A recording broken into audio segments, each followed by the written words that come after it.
Hello friends, welcome to your channel. In this video, we will cover primitive data types in Java. In Java, they are called primitive data types because they are not object and they store value directly in memory. There are 8 primitive data types in Java: byte, short, int, long, float, double, char, and boolean. In boolean data type, we could store either true or false, and in memory, it takes 1 bit. In char data type, we could store single character or ASCII values, and in memory, it takes 2 bytes. In byte data type, we could store numbers in the range from -128 to 127, and in memory, it takes 1 byte. In short data type, we could store numbers in the range from -32,768 to 32,767, and in memory it takes 2 bytes. In int data type, we could store up to 10 digit numbers, positive and negative, and in memory it takes 4 bytes. In long data type, we could store up to 19 digit numbers, positive and negative, and in memory it takes 8 bytes.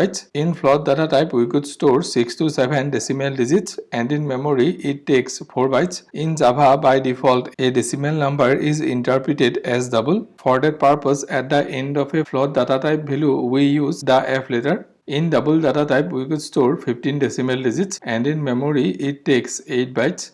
Thank you for watching this video. I keep uploading videos like this regularly. If you like this video, please subscribe to the channel and like and comment in the video.